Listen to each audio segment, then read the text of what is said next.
Hey guys. Hey Craig. You're still around? It was half an hour ago. Hey Adam.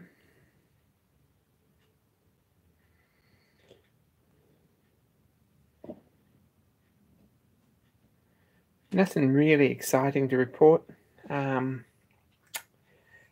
actually do any pattern making on the weekend, which was amazing. Made a really nice change.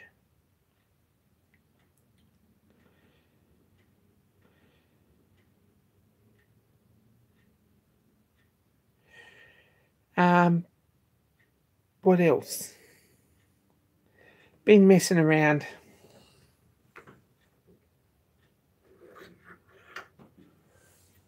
I'll hop straight in. This is the new clapper for my... Hey Mark. New clapper for my shaper. It's a new clapper for my shaper. It's a work in progress.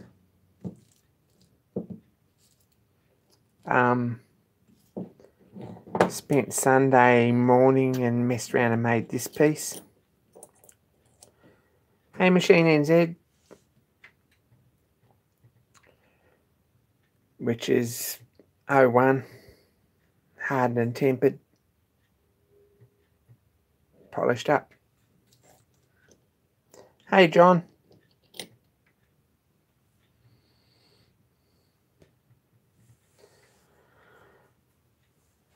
So that was Sunday.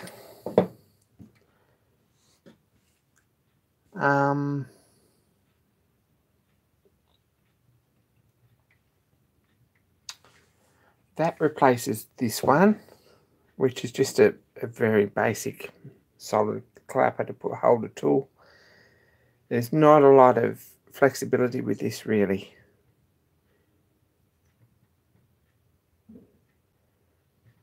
Hey Beach Driver. So this is a little bit better because we can put a tool in this. Not this particular tool, it's not really suited, but we can put a tool in this is the idea. We can cut down their faces and hopefully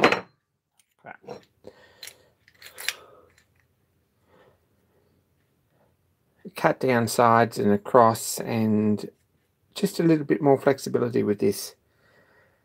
And hopefully we can set it up and put a boring bar in it too eventually, but we have to have a think about that yet. So that's what I did Sunday.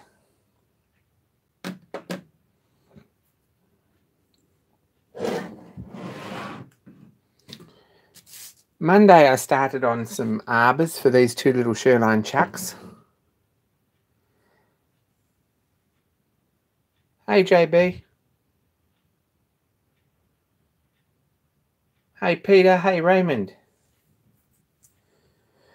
So that's a project that I really want to get out of the way because I could use these every single time I start the lathe. These two chucks are going to be amazing, and every time I go to do a project I think, gosh, I wish they were set up. So that's a job.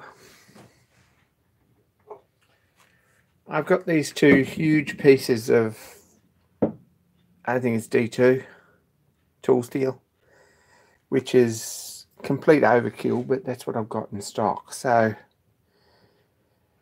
we're going to turn this down to match a collet.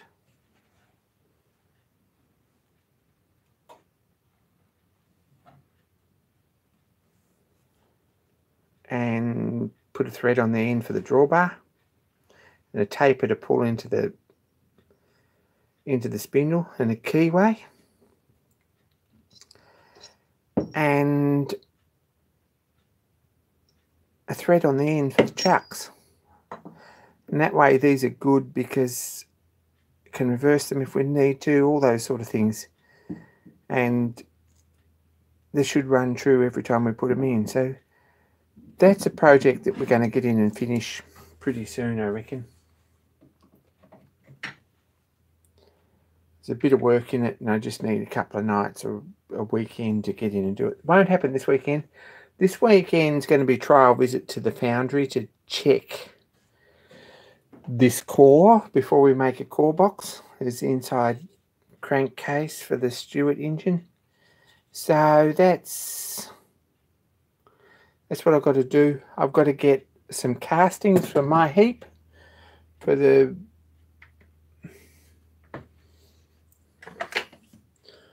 this little pattern. He's making this little engine. Check out his channel. Got to get some castings there. Got to get a set of traction engine castings too, I think.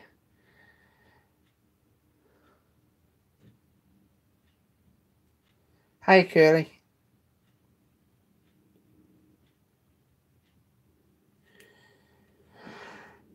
Yeah, I'd be probably a plate on this so you could indicate it up in the forge, or a short arbor might be good so you could put it in the forge and indicate it up. The problem I have with my forge or my little lathe is that there's too much inertia, too much mass, and I'm waiting all the time for it to speed up and slow down. And I would like to get away without a big heavy forger on the machine, so that's why I've gone for this.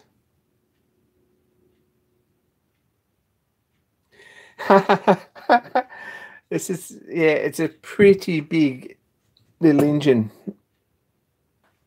Beach Driver.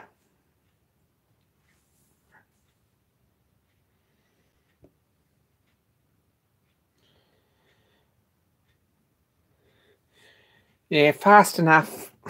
Hopefully with these set up and using it for collets and things like that, we can get a bit more speed out of it too. That's something that's going to happen. We need to change the motor over perhaps, and I'll take the half horsepower 1440 motor off and put a 1960 3/4 horsepower or something like that on it, just to give it a bit more top end. Is a good idea too for smaller work.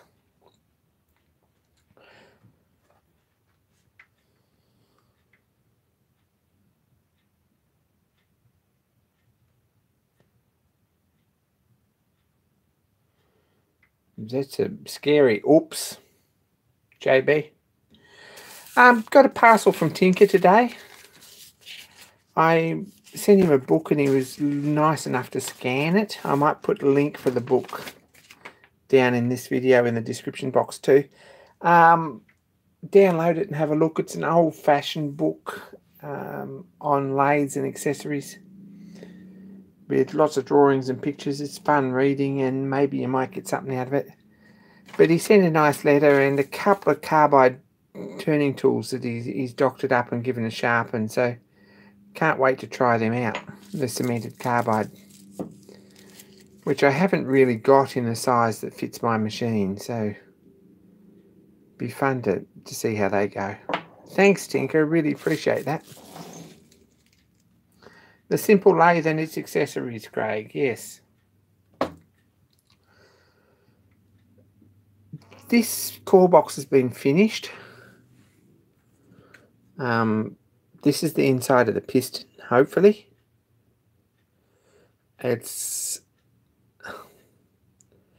Hopefully we get a decent core out of it.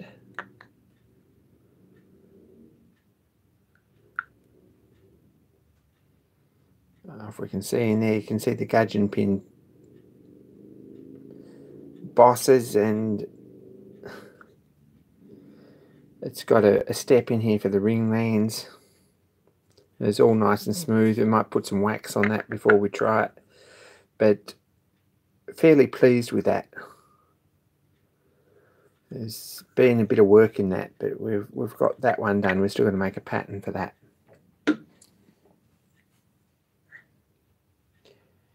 Hoping to get some filming done. Welcome back, JB. Hoping to get some filming done this weekend. At least some still pictures of how this fits. Measure the clearance around it. See that everything looks like it's going to work before we come back and make a pattern or a core box to make a sand core for this. So that's the idea.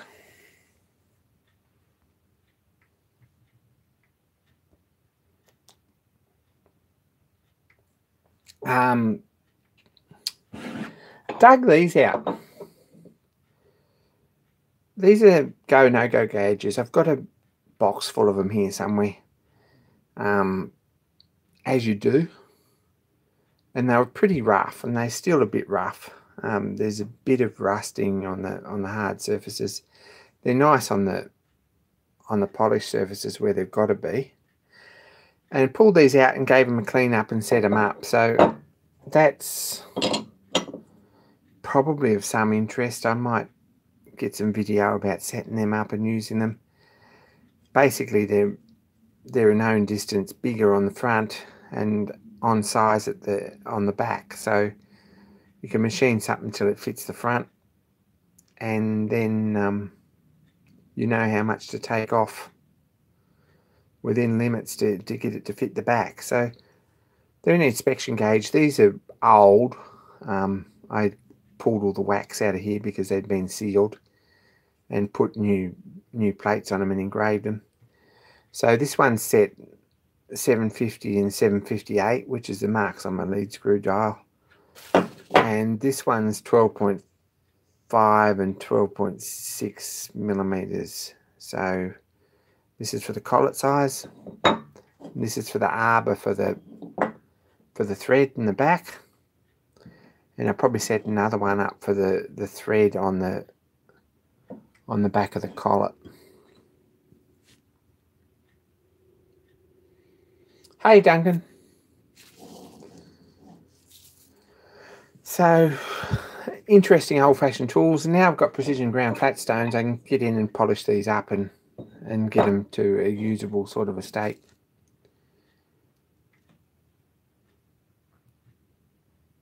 What else? It's still... Hey Cam, go and check out Cam's video on starting a pattern for a flywheel that would suit this engine. If it turns out nicer, I might hit him up for a flywheel. Then if it turns out nicer than the flywheel I've got.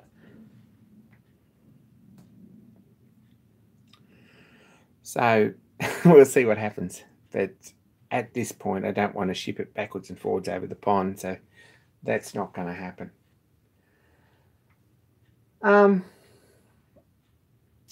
What else? There's a tool making competition, and this is early days. It really is.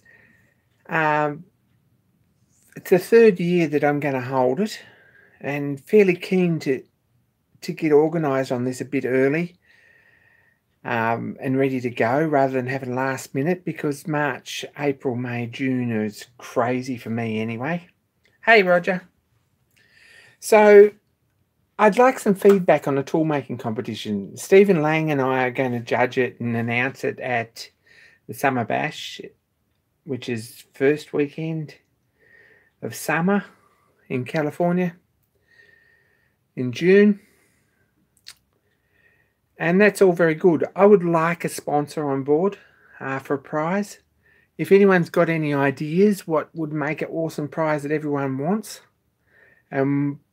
pretty much make anyone get off out of their armchairs and make a good video that everyone wants to watch. And people have put a lot of effort into this last year, and some of even the top 5 or top 10 videos were a crazy amount of work. Go and check them out. There's a playlist on my channel. If you haven't seen the tool making competition entries, they're amazing. They're worth a look again. World peace would be, I'd really like that, but it's not going to happen anytime soon, according to the people who follow me on Facebook. And I'm sort of looking for a sponsor. I've hit up GoPro and they're not really very interested. Someone else might be, and I'm going to try and get this sorted in the next little while.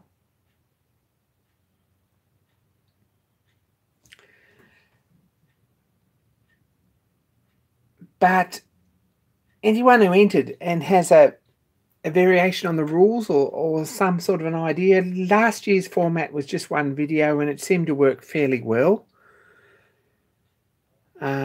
People did tend to leave them till last minute, but that's the way human nature is, and if I was entering, I would do the same.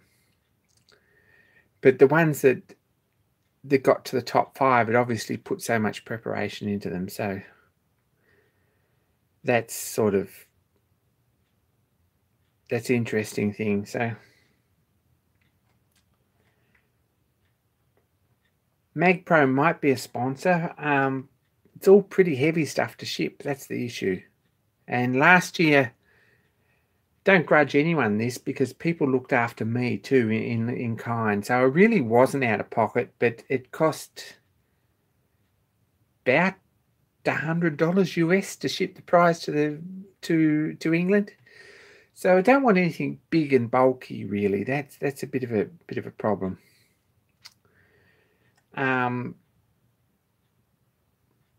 Well,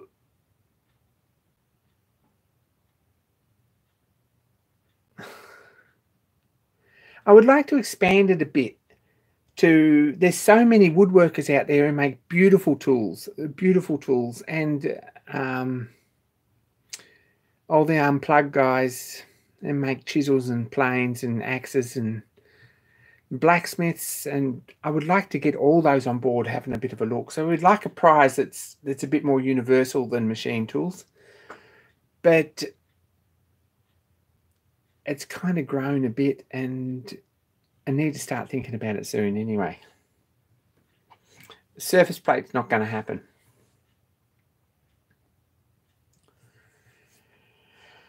So anyone who's got any feedback, send me an email. Or hit me up on here or chat or whatever. Cam, that's awesome.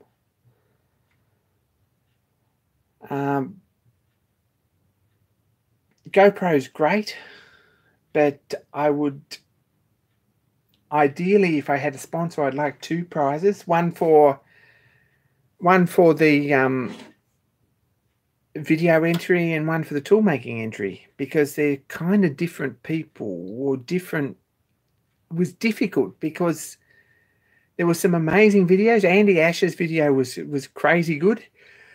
Not sure he stuck to the rules, but he almost got away with it. Alastair's video from Adventures with a Very Small Lathe, who won, his video was amazing. And there was tool making or tools that were made with very basic things.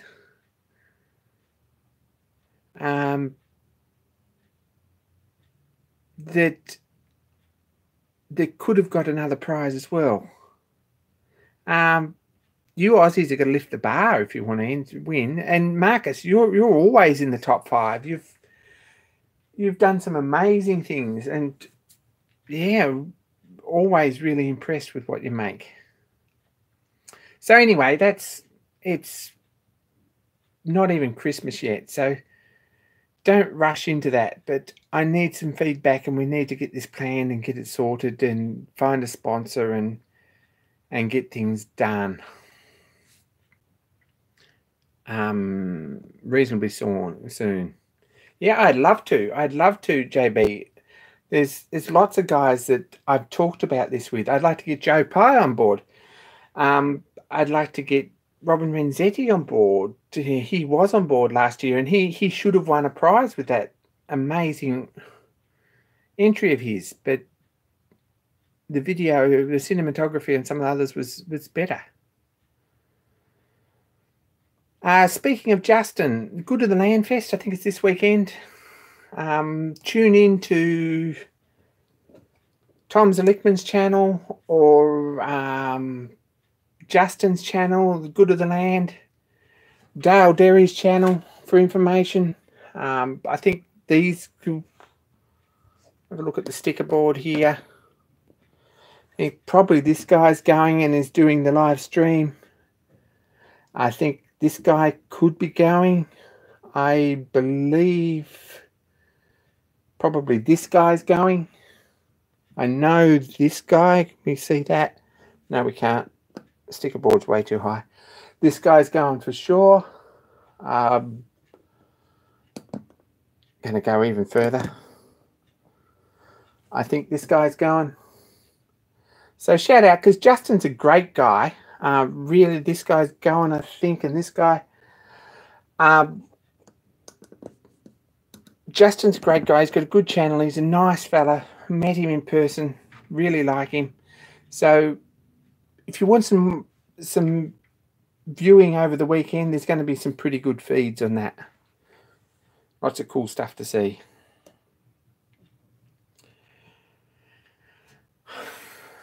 The trouble is with people like Justin, Jimmy and Tom is that they don't have time to enter. And I appreciate that.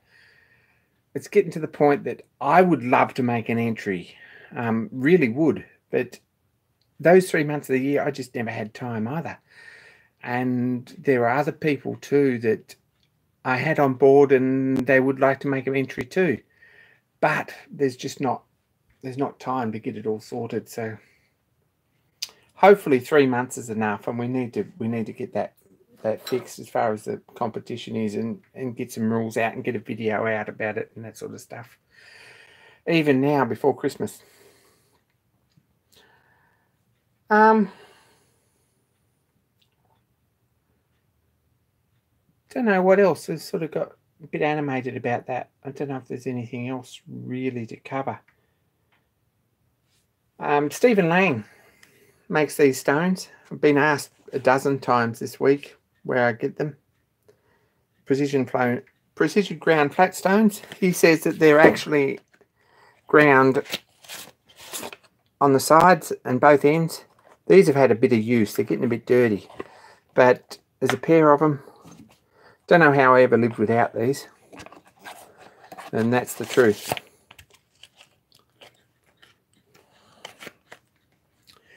We're coming up to 4,000 subscribers on this channel.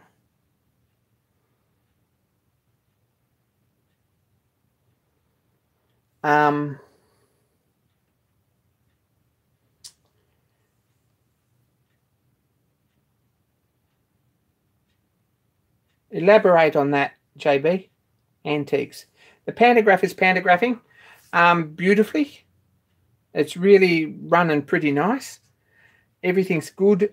I haven't got any cutters yet that really will showcase it. I want to put my name on this clapper box. I want to put my name on these.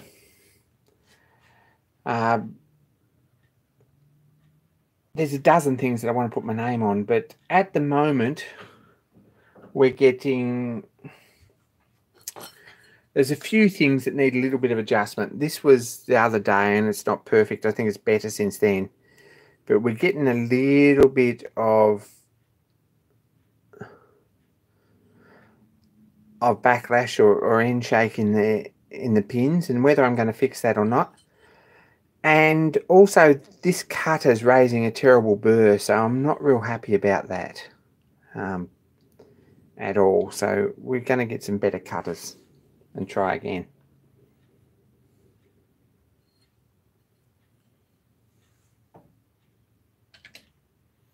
Yeah, squirrels. Yeah. I've actually, JB's referring to, I've actually leased some space in the antique mall. That's coming about pretty soon here in Coolangatta. To probably generate a little bit of income for me. I've got a lot of junk here that I would like to get rid of. I've got a box full of hand woodworking tools, drills and things like that I can move on. I'm going to sell some artwork, and I've got doubles on various tin plate trains, things like that. So that's just an asides, and probably I'm going to showcase some stuff here if anyone's interested. But I am doing a couple of signboards. One's a very generic office sign in block letters with a hand pointing off to the left or to the right. There's another one, some old advertising signs. There's sort of a distressed look advertising sign I'm working on. So they will be for sale. I'm not sure about Etsy. I'm not sure about eBay. I don't know how the best way to do that. But probably an antique store will, or market or flea market will move some of those things. So another harebrained scheme.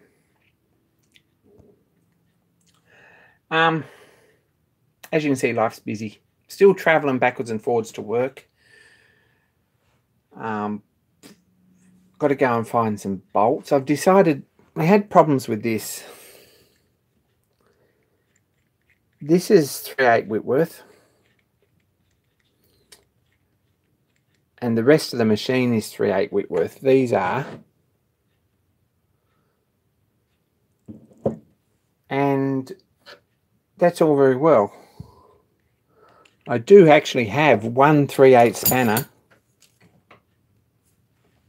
We've got a moth too. Cool. Very much, Craig.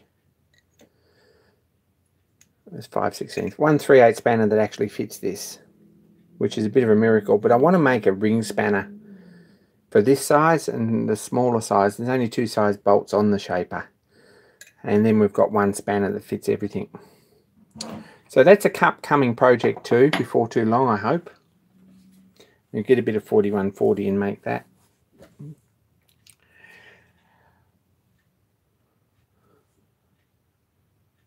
And I think I'm probably, thanks Craig, I think I'm probably going to make another bolt to match this.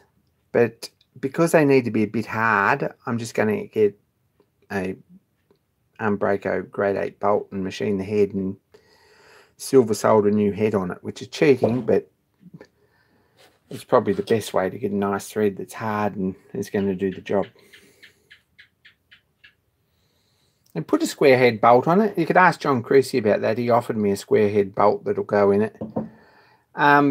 Everything else is hex on this machine, so I only want one spanner for it. That's where I'd really like to be, because you're always adjusting something, and it'd be nice to have one spanner to do the job on all of it.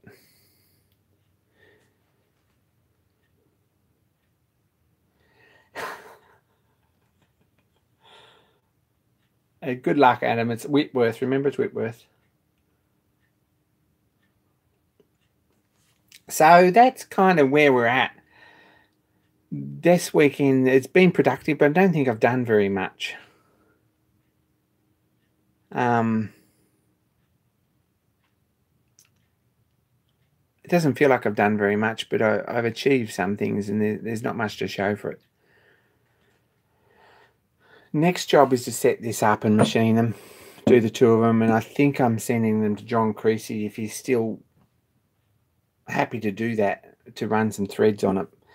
This is 11 by 1.5, which is a bit unusual on the back of the collet. And the other end needs to be 3/4 16. Oh, there's something else too.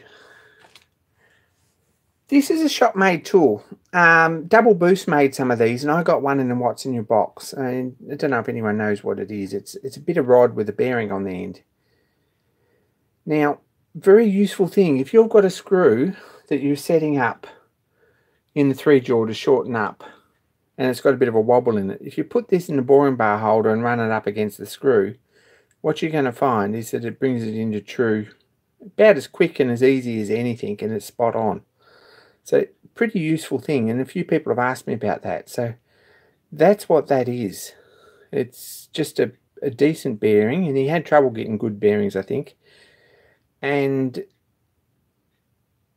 a bit of rod that looks like it's probably, it's got a bit of surface rust on it, so it's probably is bright mild or something, but very useful tool. Another shop-made tool that I use all the time, this is a Randy Richards scribe. This is awesome. And the other one that I use more often than anything else, hey Tommy Gunn, hi. Is this tap follower that Phil and Pierre made in Canada? That's awesome. The reason I bring that up is they're simple tools. The reason I bring that up is that the YouTube Machinist group, if you're a member on Facebook, YouTube Machinist Facebook group, just announced the 2nd annual Secret Santa. And it's a pretty awesome opportunity if you're looking for a little project to make. Some of these things are pretty cool ideas. If you've put your name down for the Secret Santa and you're lost for something to make something nice. It's tools when you can just buy stuff, I guess, but I think it's pretty awesome if you actually make things, and they don't have to be complicated. You know, that's thanks, Craig. That's probably about half hour's work, something like that. Job's done. Secret Santa gift, and pretty useful one if someone actually gives it a try and goes to use it. So it's just a shout out for that. If you're a member of the Facebook group, some of you don't do Facebook, I know that, but it's a pretty good place to see updates of what people are doing in between videos, and there's some awesome contributors that contribute all the time and always got new stuff up. There's also a mentorship program that seems to be getting a few people on board. If you want someone to give you a hand, or you're interested in helping someone out who's got a project they're struggling with, that's another awesome option. So it's all about community. And if you're interested, hey, I've plugged that. So go and check it out. YouTube Machinist Facebook group. Be nice to John Creasy because he'll probably let you in.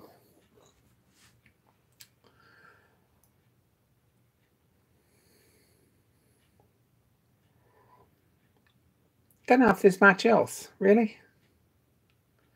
I think we're about sort of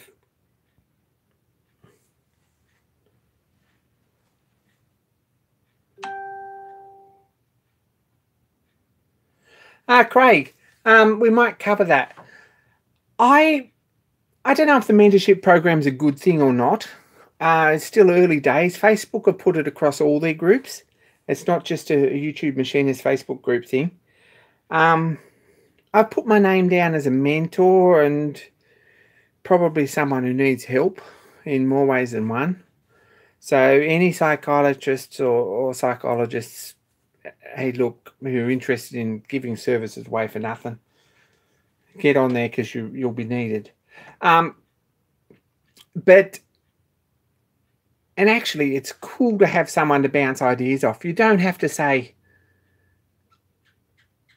I'm going to walk you through this step by step, unless you really want to. And I don't think that's what it's all about. It's about, I've taken on a couple of viewers. You know who you are, and you're probably watching this in the shadows. Not through that group, through that mentorship program, but just through emails, and get to know people and make friends. And that's what it's all about. I'm an enabler. If you jump on me as a mentor, I'm going to make you make things, but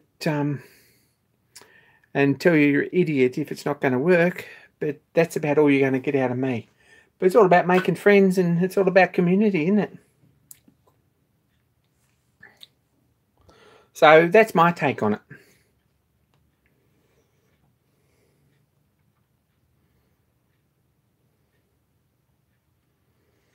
Yeah, the bearings he got wasn't real good.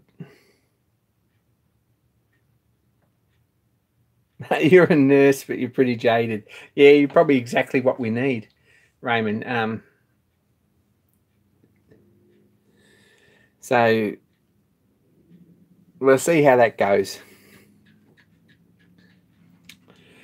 Anyway, that's where we're at. Work again tomorrow. I hope to go shopping. I'll buy a bolt for this. I need to sort out a laid dog for this. I've got one here somewhere. I don't know where it is. Probably used it for something else. It was only a handmade, homemade thing. Need to buy some sand for this.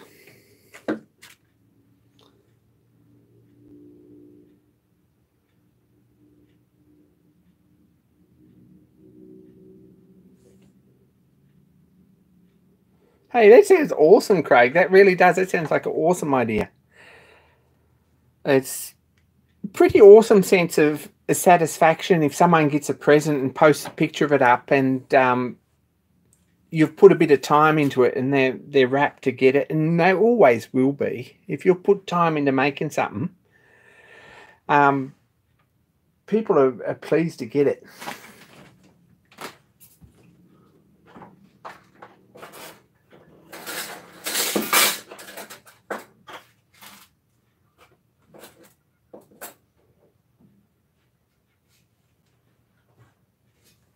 I had another shop-made project here I was going to show you, but I can't find it.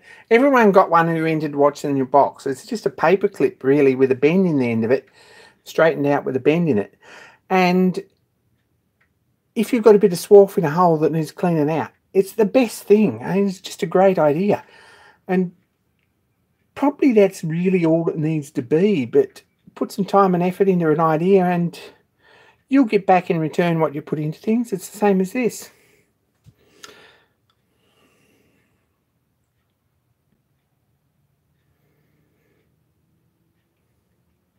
Send some pictures of your woodworking project too, Craig. And I'll put them in a video. Absolutely.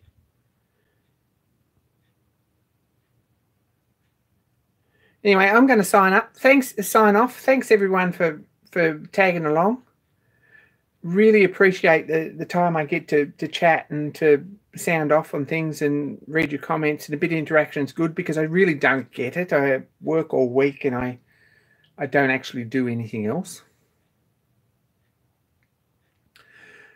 So it's nice to interact, and I really appreciate that. No machining, no actual making thing content. Hopefully there'll be more of those sort of videos. So over and out. Thanks everyone. Thanks Tinker if you're watching this. Thanks Cam for the great video on the flywheel. Thanks JB for sounding out. Thanks Adam for being there. Thanks John for being there. Thanks Curly for everything. You all know who you are. So we'll catch up soon. And be kind to each other, hey?